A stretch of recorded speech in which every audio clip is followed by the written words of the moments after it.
High command ನಾಯಕರನ್ನ ಭೇಟಿ ಮಾಡಿಲ್ಲ, ಕಾರ್ಯಕರ್ತನಾಗಿ ಇರೋದಕ್ಕೆ ಇಷ್ಟಪಡ್ತೇನೆ. ರಾಹುಲ್ ಗಾಂಧಿ ನಿನ್ನೆ ಅಷ್ಟೇ ಬಂದಿದ್ದಾರೆ, ನಾನು ರಾಹುಲ್ ಗಾಂಧಿಗೆ ತೊಂದರೆ ಕೊಡಲ್ಲ. ದೆಹಲಿಯಲ್ಲಿ ಡಿಸಿಎಂ ಡಿಕೆಶಿ ನೋವಿನ ನೋಡು. ಡಿಕೆ ಶಿವಕುಮಾರ್ ದೆಹಲಿಗೆ ಹೋಗ್ತಾ ಇದ್ದಾರೆ ಅಂದಿದ ತಕ್ಷಣ ಚರ್ಚೆಗಳು ಶುರುವಾಗ್ಬಿಟ್ಟಿತ್ತು. ಹೈಕಮಾಂಡ್ ನಾಯಕರನ್ನ ಭೇಟಿ ಮಾಡಿ ಒಂದಷ್ಟು ವಿಚಾರಗಳನ್ನ ಬೇಡಿಕೆಯಾಗಿ ಇಟ್ಟು ಬರ್ತಾರೇನೋ ಅಂತ.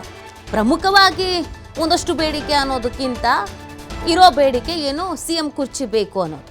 ಸೊ ಈ ವಿಚಾರದ ಬಗ್ಗೆ ರಾಹುಲ್ ಗಾಂಧಿ ಅವ್ರ ಜೊತೆಗೆ ಚರ್ಚೆ ಮಾಡಿ ಒಂದು ಡಿಸಿಷನ್ ಅನ್ನು ತೆಗೆದುಕೊಂಡೇ ರಾಜ್ಯಕ್ಕೆ ವಾಪಸ್ ಬರ್ತಾರೇನೋ ಅನ್ನೋದೊಂದು ಪ್ರಶ್ನೆ ಇತ್ತು.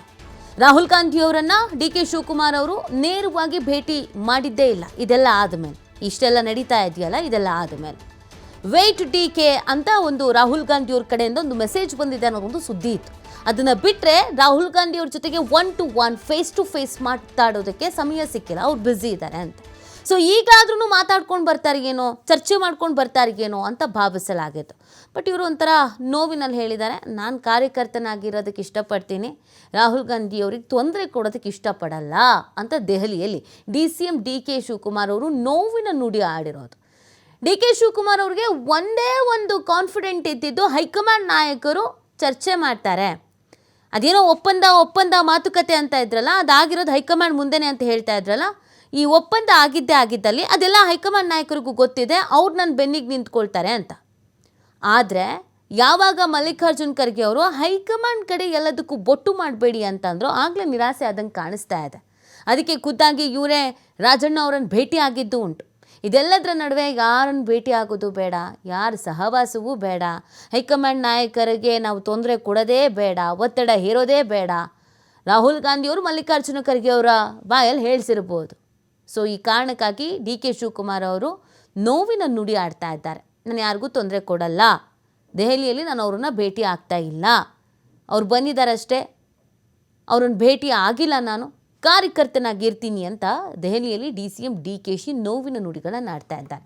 ನೋಡಿ, ಡೇ 1 ಮೊದಲ ದಿನದಿಂದಲೂ ಡಿ ಕೆ ಶಿವಕುಮಾರ್ ಅವರು ಸಿಎಂ ಆಗ್ತಾರಂತೆ ಅನ್ನೋ ಸುದ್ದಿ ಬಂದಾಗಿನಿಂದಲೂ ಏಕಾಂಗಿ ಆದಂಥ ಹೋರಾಟವನ್ನೇ ಡಿ ಕೆ ಶಿವಕುಮಾರ್ ಅವ್ರು ಮಾಡ್ತಾ ಇರೋದು. ಇವ್ರ ಆಪ್ತರು ತೆರೆಮರೆಯಲ್ಲಿ ಪ್ರಯತ್ನ ಪಡ್ತಾ ಇದ್ರು, ಎಫೆಕ್ಟಿವ್ ಆಗಿ ಸಿದ್ದರಾಮಯ್ಯನವ್ರ ಆಪ್ತರು ಪಡ್ತಾ ಇದ್ದಾರಲ್ಲ, ಎಲ್ಲಿ ನಿಂತ್ಕೊಂಡ್ರು ಹೇಳುವಂಥದ್ದು, ಹೈಕಮಾಂಡ್ ಮೇಲೆ ಒತ್ತಡ ಹೇಳುವಂಥದ್ದು, ಸಮಾವೇಶ ಮಾಡೋದಕ್ಕೆ ಮುಂದಾಗ್ತಾ ಇರೋದು, ಮಠಗಳ ಶ್ರೀಗಳನ್ನು ಒಗ್ಗೂಡಿಸ್ಕೊಳ್ತಾ ಇರೋದು, ಇದ್ಯಾವುದೂ ಡಿ ಕೆ ಶಿವಕುಮಾರ್ ಅವ್ರ ಕಡೆಯಿಂದ ಆಗ್ತಾ ಇಲ್ಲ. ಒಬ್ಬಂಟಿಯಾಗಿ 1 ಮ್ಯಾನ್ ಆರ್ಮಿ ಅಂತಾರಲ್ಲ ಹಾಗೆ. ಸೊ ಈಗ ಹೈಕಮಾಂಡ್ ಹತ್ರ ಮಾತಾಡೋಕ್ಕೂ ಮನಸ್ಸಿದ್ದಂಗೆ ಕಾಣಿಸ್ತಾ ಇದೆ. ಹೈಕಮಾಂಡ್ ಅಂಗಳದಲ್ಲೇ ಡಿಸಿಎಂ ಡಿಕೆಶಿ ನೋವಿನ ನುಡಿ. ರಾಹುಲ್ ಗಾಂಧಿಗೆ ತೊಂದರೆ ಕೊಡೋದಕ್ಕೆ ಇಷ್ಟ ಇಲ್ಲ ಅಂತ ಡಿ ಕೆ ಶಿವಕುಮಾರ್ ಅವ್ರು ಹೇಳಿರೋದು. ಹೀಗಾಗಿ ಕಾದು ನೋಡುವ ತಂತ್ರಕ್ಕೆ ಮೊರೆ ಹೋದ್ರ ಡಿಸಿಎಂ ಅನ್ನೋ ಪ್ರಶ್ನೆ ಅಂದುಕೊಂಡಂತೆ ಆಗೋದು ಕಷ್ಟ ಅನ್ನೋದು ಡಿಕೆಶಿಗೆ ಅರಿವಾದಂಗೆ ಕಾಣಿಸ್ತಾ ಇದೆ. ಈ ಕಾರಣಕ್ಕೆ ದೆಹಲಿಯ ವರಿಷ್ಠರ ಅಂಗಳದಲ್ಲೇ ತಮ್ಮ ನೋವನ್ನು ಹೊರಗೆ ಹಾಕಿದ್ರ ಅನ್ನೋ ಪ್ರಶ್ನೆ ಕುತೂಹಲ ಮೂಡಿಸ್ತಾ ಇದೆ. ಡಿಸಿಎಂ ಡಿಕೆಶಿ ದೆಹಲಿಯ ಸ್ಟೇಟ್ಮೆಂಟ್ ಯಾಕೆ ಇದ್ದಕ್ಕಿದ್ದಂಗೆ ಈ ಸ್ಟೇಟ್ಮೆಂಟ್ ಕೊಟ್ಟರು?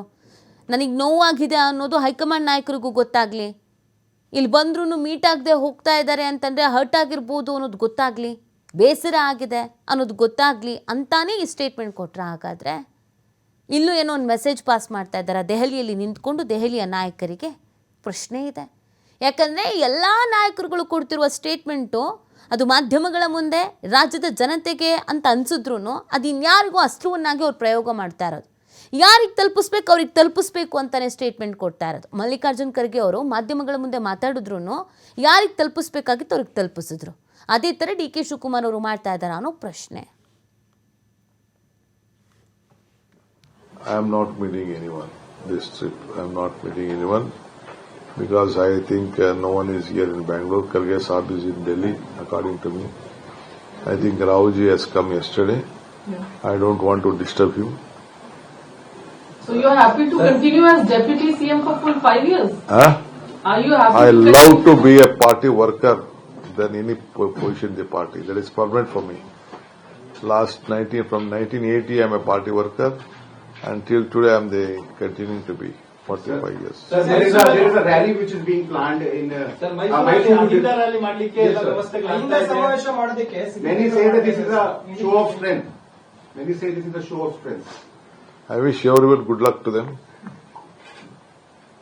Sir, there are few MPs in the Congress party who believe that Priyanka Gandhi has a very bright future and has a very large political career as well, keeping in mind the way she has been speaking on Bangladesh and the government has failed, and they believe that Priyanka Gandhi, if she becomes a prime minister, which she can, then she will answer all the questions in a very well manner. I am not aware of all this issue. My leader is, ACC President is Mr. Mallikarjun Kharge.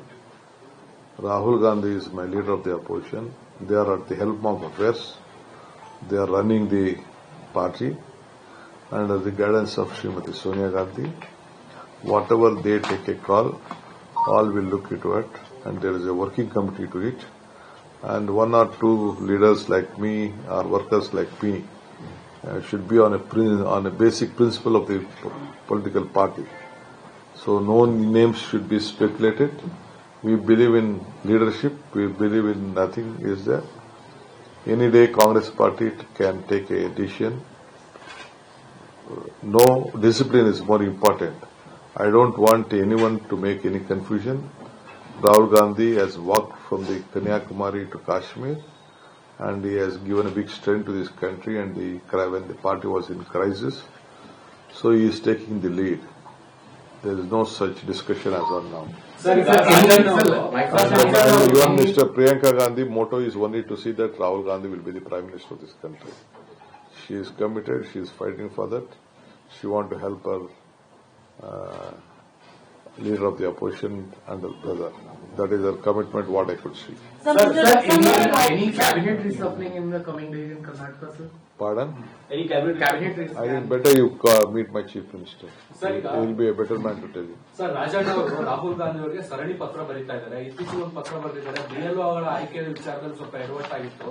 ಅಧ್ಯಕ್ಷರು correct ಆಗಿ ಆಯ್ಕೆ ಮಾಡಿದ್ರೆ ಇನ್ನೂ 12-13 ಸೀಟ್ಗಳು ಗೆಲ್ಲಬಹುದಿತ್ತು ನಾವು ಕರ್ನಾಟಕದಲ್ಲಿ. ನನಗಿನ್ನ ಸ್ವಲ್ಪ ಅನುಭವ ಕಡಿಮೆ ಇದೆ, ಟ್ರೈನಿಂಗ್ ತಗೊಂಡು ಬರ್ತೀನಿ.